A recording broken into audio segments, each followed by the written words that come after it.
This is Brent Goodman. I'm going to do part 4 of some of my art books I'm showing you guys right now, a little art history lesson. I'm kind of running through it rather quickly because I got so many books and I'm trying to keep the time schedule low on all these things. So this one is Bill Anthony's Greatest Hits, and he's a really good artist. And I think this book is from 1963 to 1987.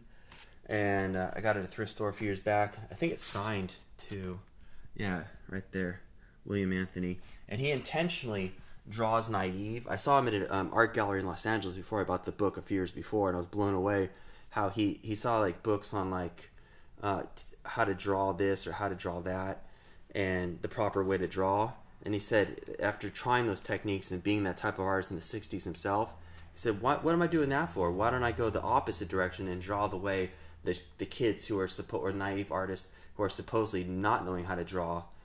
He said that they had a magic touch that the people that were too polished didn't have. So he ended up learning all the techniques and then breaking them to go back to the beginning stages of a beginning drawer, very naive beginning drawer. But then all his stuff has the best of both worlds.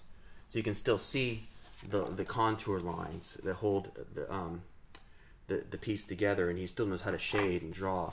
And here's a picture of Jackson Pollock and Lee Krasner. So he just was like really great stuff, and he's someone who can prove that you don't have to draw one specific realistic way, that his stuff can be more powerful, cartoony, and beginning drawing, basic drawing techniques, folk art techniques, rather than his realism technique where he just one in a million. And here's one, it's a really great art book. This guy's a genius. He's autistic, a black British, he's no longer a kid, he's probably like 35, 37 now. Stephen Wiltshire, and it's called Floating Cities. And I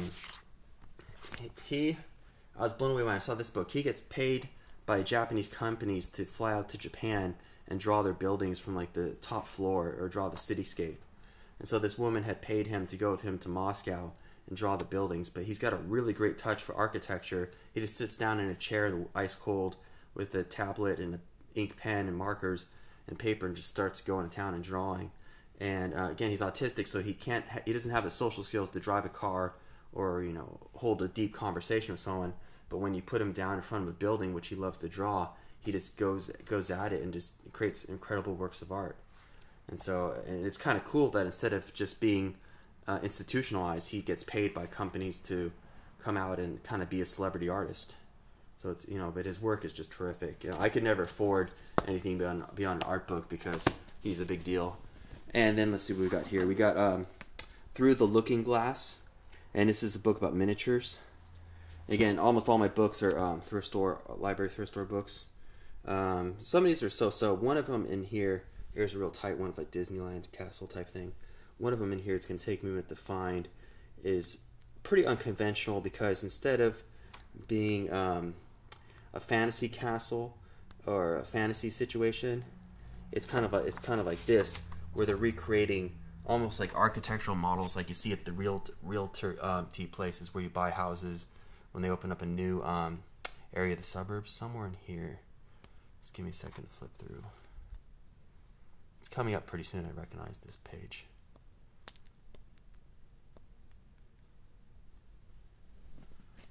Come on.